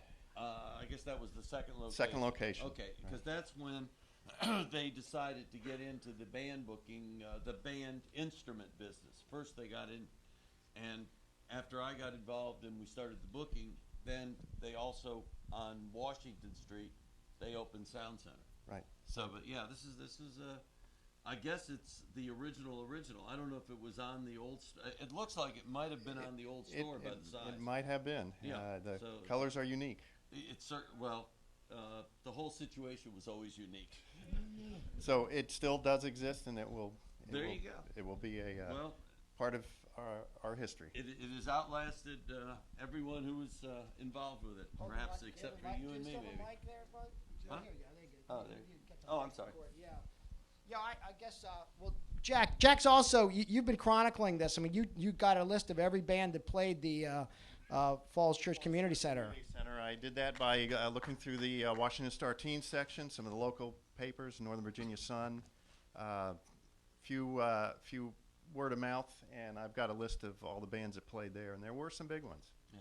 Well, the interesting thing, the teen section, and Mike can verify this, was like our billboard. I mean, the battles with every teen, there were teen booking agencies like Charlie mentioned. He started his agency, and all the battles would take place on that one page. Everyone was advertising who they had exclusively and who they had lost and whatever. It was a big deal to get your ads, how big your ad was, where your ad was placed, and then. Well, the cool thing about the teen section in the Star, when my brother started writing the column in 1964, there was no other daily newspaper in the United States that had a weekly interview column with a major rock and roll act. I mean, it wasn't really until Rolling Stone came around. So I started writing in '67, and the cool thing was when you opened the section to the center, my column was right next to a list of all the local radio stations and their top tens. And then you had these funky ads from bands and from shoe stores. And if you go on YouTube and look up Barry Richards, our good friend who lives on the West Coast now, and look at some of the clips from his old show where he would actually model the clothing from some of these stores. Slack Shack. It's pretty funny. Yeah. Pretty funny. That's where that was our ticket outlets, were all the Slack Shacks and Empire Music. When and when they were Giant Music was an outlet too, and Soul Shack in downtown D.C. Yeah, I think you guys did. I did a. I'm trying to remember it. I had a boutique on Broad Street that handled our outlet. I don't think Giant ever handled any of our shows. Well, Jack handled my shows, and then we struck a deal with Montgomery Ward, who handled them in the stores, and we thought that was a big deal. Well, that was and Hex was Ticketron, wasn't it, or something? What was it? No, this was way before. This was just I mean, I made the rounds of the Beltway before the show, picked up all the deadwood to bring it in to sell it at the box office. I mean, it was very hands-on. Yeah, but we've got several copies of the Star, the teen, but that was the full page, right? The teen, it was the full. Yeah. And you'd have something called notes and half notes. You'd have an interview with an artist, I guess, every week, and then you'd have notes and half notes at the end, which would tell you who was playing where, including something that I've always been fascinated by is bands at like area high schools. Well, let me explain a little bit about that. My main problem with promoters, don't take this personally, was they wanted to see me interview an act before they did the show, so that it would be publicity for the show coming up. Well, I didn't like doing phone interviews, so I wanted to interview the act in person, either backstage, at the hotel. Sometimes an artist would come to my house, etc. I've got a funny story. David Bowie spent his first night in the United States in 1971 at my mother's house in Silver Spring, Maryland. And we went to the airport. My brother was working with Bowie at the time, and I was writing this column. And we went to pick him up at Dulles Airport. We waited 4 hours because he had been in a full-length purple gown on the plane, so customs really wanted to do the twice over on him. We took him, my parents, my brother, and I took David Bowie. He had never set foot in the United States before, to Emerson's Steakhouse in Silver Spring, where the waitress promptly put us in a booth with the curtains and closed the curtains on us. Later that night, I lived in Tacoma Park. Bowie came back from my parents' house to my place in Tacoma Park, and I was managing two acts, Claude Jones and Sky Cobb. And Sky Cobb was at my house having, well, there are former policemen here. Are there any current policemen here? They were having a bong contest. And David Bowie had never seen a bong in his life. And these guys from Sky Cobb, who considered themselves kind of like the band, hippie band, and looked at this British guy with long hair and the clothes he was wearing, and they didn't say a word to him. To this day, Marcus Cuff, who was a preeminent photographer on the West Coast and was the drummer in Sky Cobb, and then went on to be the drummer in Emmylou Harris's Angel Band, and he and I are friends through photography now. To this day, he says, I can't believe we spent the evening with David Bowie and didn't say a word to him. I'm sure, I would, Wayne, do you have a question right here? A common question. There's so many areas to touch base on. Coming out of high school, I found myself connected to a wannabe promoter, and the fact of not being able to plug into any rooms because they were locked up by Mr. Bud. It was Glenn Gary out of Arlington. But addressing the local band aspect of it and how much radio played into the full rooms of the Flavor shows and the Hangman shows and the Claude Jones shows, that changed pretty quick. But local music had a venue on radio where it doesn't exist anymore. And what comments you might have on that whole aspect of how that fit into the local scene?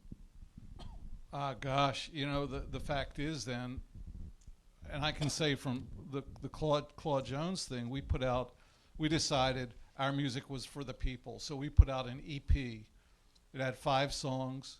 It had great cover, and it sold for $1.49. There were radio stations then that had open playlists that would play. The DJs could play whatever they wanted to. That barely exists anymore. It's all part of corporate radio, Clear Channel, the whole thing that really has killed new bands. The thing that has really revitalized new bands is independent labels. New bands got on the MP3 thing when record companies didn't, and record companies 10 years ago were doing $12 billion in CD sales a year, and now they're doing, if they're lucky, $6 billion. So it's just there aren't the places that play local music anymore. Radio stations are programmed. Well, that's true for both local and national. When I started promoting concerts, if I had a group coming to town, I could go to a radio station and say, here's their new album or here's their new single, and they would actually listen to it and decide whether they were going to play it or not. And it wasn't that many years later when the stations started getting bought up by national chains, and the programming was completely out of the hand of the local guy. Well, they started, it's changed from top 40 radio to top 20. Barry Richards used to call it 20 plus 2. They only had 2 extras they could put in, period. So there was really not a lot that anybody could do, because it was two new things, and that was it.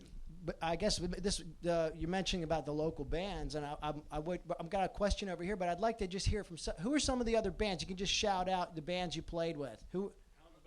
The Hounds of Baskerville. There you go. Right here. What's your name? Wally Bingham, the lead guitarist for Hounds of Baskerville. We've got one of your stills in the slideshow, so we in Bud's collection. Was there any other? Later Shades of Dark. Lighter. I'm sorry. Lighter Shades of Dark. What's your name? Dave Gentile. And you played what? Vocalist of Lighter Shade of Dark. Arlington band or? Alexandria. We were in the Weekender in '67. The Weekender in '67. You Were you an independent group? Is that what you were? Yeah, I thought so. Played at St. Patrick's. Played at St. Patrick's, St. Albans. Yep. Walter Reed. If anybody, we're probably gonna. Was there anybody else? Wait, Buzz, you've got somebody over here with a question. And if anybody else over here would like to say something, we're gonna probably start to wind things down. So if you would like to say anything, just think about it. We're not ending yet, but I'm sorry. Don't forget Link Ray. Did you play with Link Ray? And your name? Bobby Bowden played with Link Ray. Who wants the microphone? Anybody? Anyway, was sir up there? Yes. The title of this symposium was Northern Virginia and the Rise of Rock and Roll. I had hoped to hear something about some of the performers who had passed through this area. The Kalin twins, who had a top 5 hit back in 1958 with When, went to Washington Lee High School just 2 miles from here up Wilson Boulevard. Roberta Flack, who had the big hits, First Time I Saw Your Face and Killing Me Softly with his song, graduated from Hoffman Boston High School in Arlington, which is just about 2 miles from here. And then John Phillips of the Mamas and the Papas. He grew up in the Delray section of Alexandria, right along Mount Vernon Avenue. Jim Morrison of the Doors. You mentioned them several times. Jim Morrison graduated from George Washington High School back in 1960.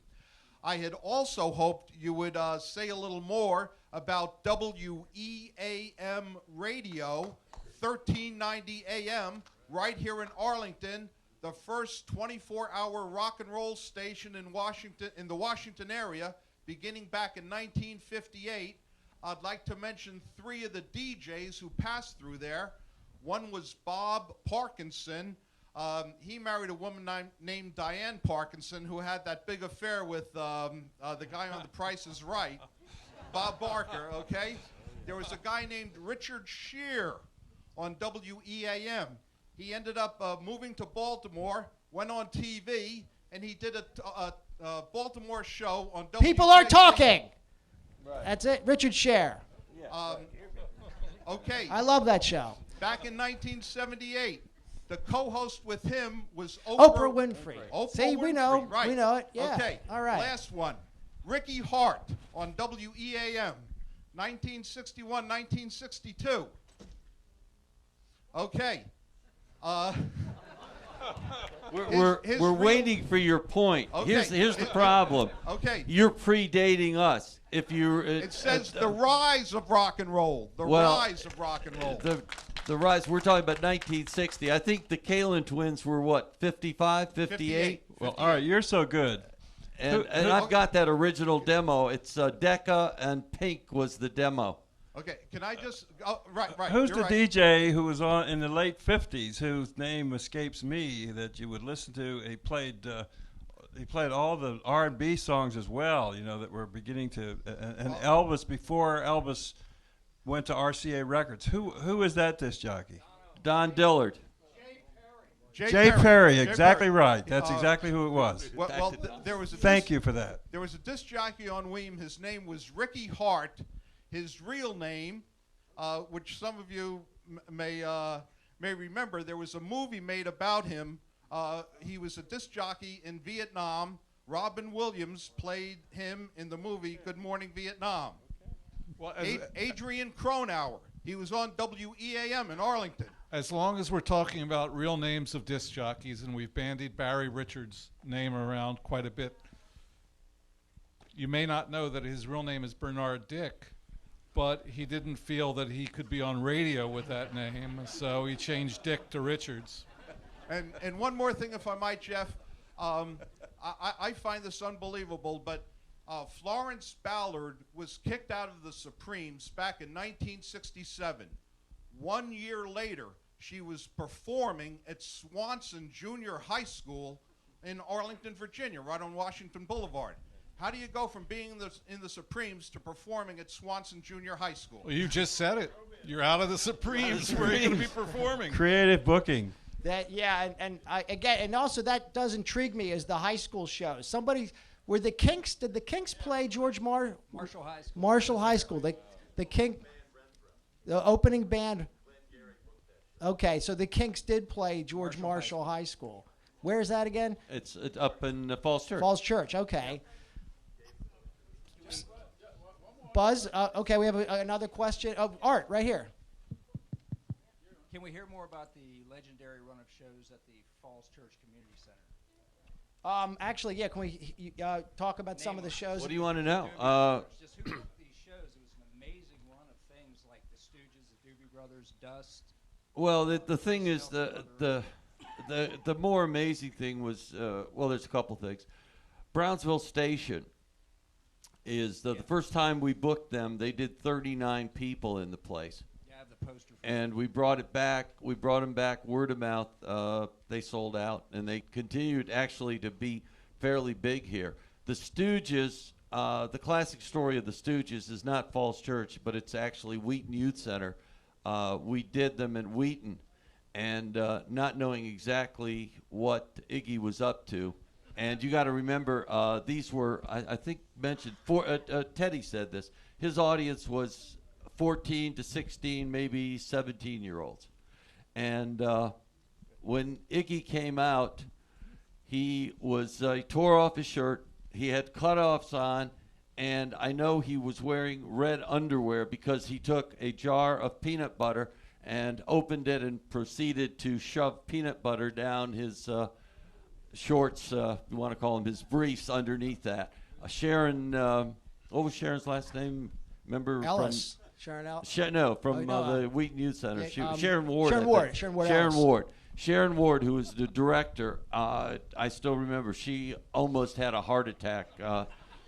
The audience loved it, but when I know Iggy played over at Falls Church. I don't remember anything particularly memorable, but Iggy Pop will always stand in my mind at Wheaton Youth Center on that high stage with his cutoffs pulled down and a wad of peanut butter going into his red shorts.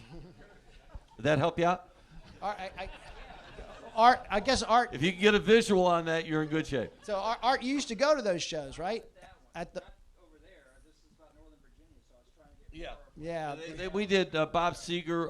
Bob Seger played there, obviously. No, Bob played at Falls Church also. Yeah, it's interesting. You had kind of a tour. And Northern Virginia The Community tour College. literally would be one night at Wheaton and the next night at Falls Church. Or Vienna. Or Vienna. Yeah, that's what Debbie and I were looking at as we were driving over here, trying to. In fact, what was the show we were questioning? Oh, Deb, Atomic Rooster? And Long John Baldry, because there's a conflict. But I guess, where did we decide he played in Virginia?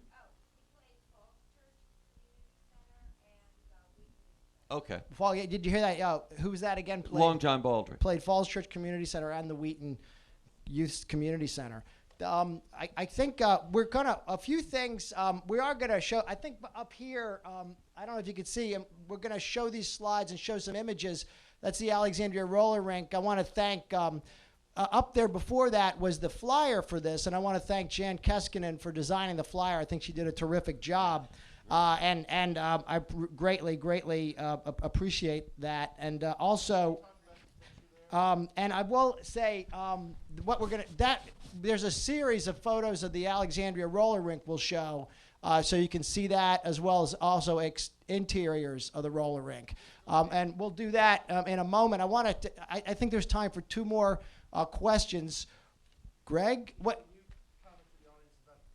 Okay, well that picture is the Yardbirds, and we can show you the actual picture. It's in Bud's collection. Bud had a Brownie Instamatic that he used to take pictures at these shows, and so we've got pictures that we can show you. Also, again, the footage of Alice Cooper performing. I want to just thank again. Bob Embry for helping me, Mark Obsosnik, of course, for helping me, Tim Pace doing a great job, Jack Mayer for the all the research and help, Jan for the flyer. There's some a lot of this stuff is online. You can find this. I mean, if you just look, Bruce Reamer has a great site of ticket stubs. Norva picks something called Our Redneck Past. There's a WPGC tribute site. I will say right here, the microphone is Elliot Kiselev, who'll talk. I guess you have a question, or you want to say something about? Not a question, more of a plea. I'm the guy putting out all the Barry Richards shows, and we had a screening last year. And I specifically came today because there was a person that lived in Alexandria that videotaped these shows. He had a little half-inch reel-to-reel recorder. He was a major collector, apparently, and I've been trying very hard to find anyone that has any knowledge of this person who's supposedly an electronics expert. If anyone knows anything about him, please either write to the website, barryrichardshows.com, or just come up and tell me. And if you have any cool stories, let me know. Can I, Jeff? There's a pre-order sign. Everybody, I'll have you a chance to say something. I just want to throw in something about Jeff Krulik here, our host tonight. And if you haven't seen the documentary he made, Heavy Metal Parking Lot, it's a hoot. He's also making the documentary Led Zeppelin Played Here, which I can tell you in 1968, I did my first story on Led Zeppelin. Their album didn't come out until the first of the year in 1969. And of course, we're still trying to bust whether it was a myth or reality that they played the Wheaton Youth Center as the new Yardbirds. And that's part of the documentary Led Zeppelin Played Here that Jeff's making. And thanks, Mike. Just Google Jeff Krulik. And I appreciate that. I thank you. I guess if one thing, I guess there's time for one more audience question, if there is anything. And also, I guess there were other. I mean, clearly there were other promoters and other people doing this kind of thing that in this area But I really do thank all 5 of you for being a part of this panel. I mean, I couldn't have done this. Is extraordinary to me that you were able to be here, and I can't thank you enough. I really, really appreciate it, as does the audience. And if there's any final words, I just want to think about anything. I do want to thank, of course, the people here at the Artisphere, who George Homwin with the staff, Jim Byers, Chris Williams, and Cynthia Connolly, who didn't, laugh at me when I brought this idea to them. I really appreciate their support and encouragement, and of course the ability to do it here. Is there anything that you want to say? Final words, Durwood. You really were, you were right there, and you saw all these artists. And when we had a conversation originally, you were very kind to me. But I know this is really special to have you come out and participate. Well, thank you for that. I just, it was a really interesting and pretty exciting time. And it was really, in hindsight, it was a genuine transition from little tiny baby steps of music. The promotion business, of course, exploded in the next 10 to 20 years. It just turned into, as so much in the country did. I mean, we didn't even realize we were living through a pretty significant transition in American life. Not to put too big a picture on it, but radio was changing. The riots had occurred, of course, the Vietnam War protests and all that stuff. But the music business suddenly just took off.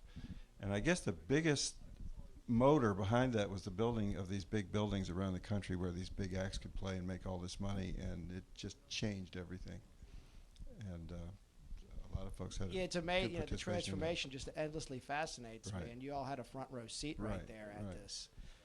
Well, we were aware of it when you see the lines outside the door of the Hilton Ballroom leading up Connecticut Avenue and down what's the road, 8 Columbia Road, all the way to Adams Morgan to come into this show. You knew something was happening. And Elvis happened in that way. I guess the Sinatra phenomenon in the 40s was that way. And you began to see the crowds appear for these bands, and you said something was happening, and the music business was transforming in a significant way during those years and in the early 70s. You went from groups touring the country in those packages that we talked about earlier, Right. where there were 5 or 10 groups on a show and they each played 20 minutes, to the groups being showcase artists and wanting the whole show for themselves. And I'm not saying that in a negative way. I'm just saying that the whole business changed. Yeah, if you have any final statement, Teddy or Mike? Yeah, well, in Washington here, I mean, the local talent and the Georgetown scene was an extremely big part of, as far as I was concerned, of shows in the music business. Also, we had some fantastic local stuff that could draw and make money for promoters. I'd just like to thank the authorities for letting us out on work release, and the promoters who couldn't get out on work release belong where they are right now. One thing, if you think about where this business is today, which we've talked about, and then what we've been talking about, and I don't know, a couple of the guys here inferred about corporate mentality and so on and so forth. And that's really why the music business is whatever, I use that term loosely, why it is where it is today. It's very simple. When we were coming up through this, especially what Durwood was doing and Mike and I, we would start with an act at well, I'll speak for myself. Start with an act at Falls Church Community Center or Wheaton Youth Center and build it, and we would get the playbacks. And as I mentioned, that's how Jack Boyle started. He had all those playbacks on the list. When corporate, the Triple C's, and it was actually SFX that started consolidating all these concert companies into these big conglomerates, what they did at that point was they wanted to eat off the top of the trees, didn't want to plant any seeds. So for our people like here, if we found an act, if Mike found an act, because Mike's still active, I don't know what he's, how active, but if he found an act, he played it at a small hall, it broke, what happened was SFX, Clear Channel, or now it's House of Blues or whatever. Live Nation. Live Nation comes right down, scoops that act out from under him and takes it into 30 cities. So there's no incentive anymore for there is a really local promoter, but there's no incentive for a local promoter. In fact, talking about Jack Boyle, you talked about the $132 million he got from, was it SFX or Clear Channel? SFX. Okay. In that contract, correct me if I'm wrong, one of the agreements was he had to get rid of the Bayou. There were a lot of things. He was given $5 million to stay on as vice president of SFX. It was a weird time. I don't know that the Bayou thing was in Well, the it's a contract or key not. to the fact that what I'm trying to say is SFX, Clear Channel, Live Nation wanted nothing to do with the growth process. They wanted nothing to do with the showcase rooms. What they wanted was, hey, Britney Spears, 30 days. Backstreet Boys, 30 days. I can tell you specifically, all of us remember G Street, right? Stevie Wonder, G Street was, they were there from the beginning. I think one thing we've left out, we haven't mentioned the Birchmere and how important they are not only to Northern Virginia, but to the world of that genre of music. And Seth Hurwitz and IMP Productions, because when Seth started with the 930 Club and Jack Boyle didn't jump on the kind of act Seth was booking, Seth built up IMP. So there's still some promoters here in the Washington area who found a niche market, but and they've worked it very well. Seth fights for if he's got a major act, Seth has to fight to hold it into the Baltimore, Washington market against Live Nation offering him 30 cities and $5 million guarantees or whatever. He does, but living and that's what killed the industry. Living in Columbia, Maryland, with Seth having taken over Merriweather Post Pavilion, he's revitalized the concert scene there. And don't forget the Bill Washingtons and the Teddy Powells.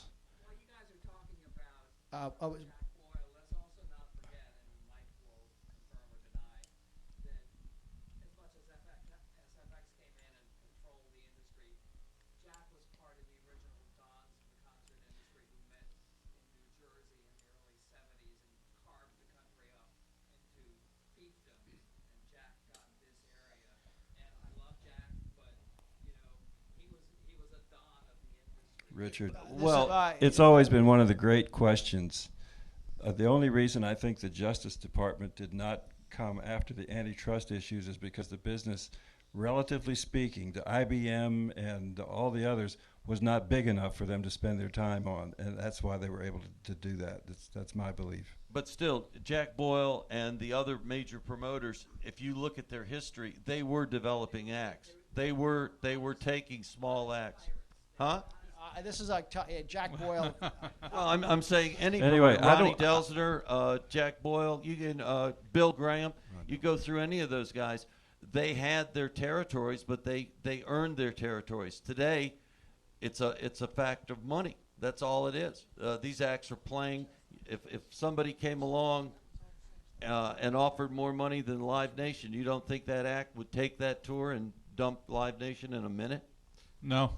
I disagree with you. I think that there's certain acts out there who have integrity and they've stayed away from Live Nation, but I think that it's the agents for the acts who are so tied into Live Nation and into putting acts where they know they're going to be playing 30 to 40 to 50 to 60 venues. Well, it's really tough to go it on your own. There isn't agents. I mean, it's really they're dealing with management on these tours. They're not dealing with agents. Well, remember one other thing. Don't forget this. Record companies now have their hands in every area of the business. It didn't used to be that record companies asked for part of an act's merchandising. It didn't used to be that record companies asked for part of tour money. It was the opposite. Record companies used to give acts tour support to get them on the road. So the business has changed really radically. If there's anyone out there who is thinking about getting in the business, study library science. Right. It was mentioned before that when Jack Boyle got his exclusive at the Capitol Center, that kind of was the death knell for local promoters. And the reason that is that you couldn't buy an act and build them up, because once you built them up, then they went to Jack Boyle no matter what. And the other thing, I used to promote shows in Atlanta, and one of the things it did was it provided a jumping off place for touring in the South, because Jack cultivated going to the Tidewater area, Norfolk, and down that way. He had a big presence in Atlanta. I know he had a presence in Alabama, and he ultimately moved to Florida. So you talk about cultivating the Southeast United States. It was the Capitol Center provided a jumping off place for the touring process to dominate the region, basically. My point, I think, is that if I wanted to get an act and build them up, even if I dreamed that I could build them up, they wouldn't sell to me, because Jack Boyle was so powerful in Washington, the agents wouldn't take a chance of alienating him.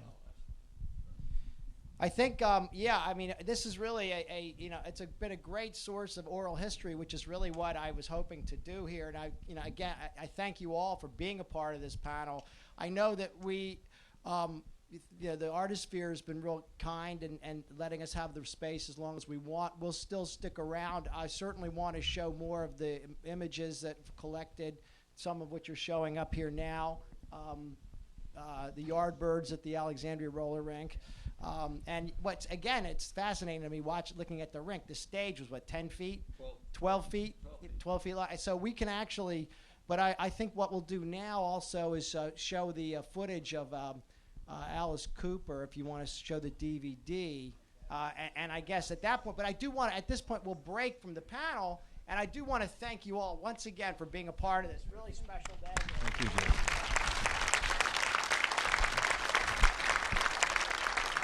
Thank you, and we can keep a mic live if anybody wants to comment on. If you want to talk about like the any of the shows here or anything that's you see on screen. I know it's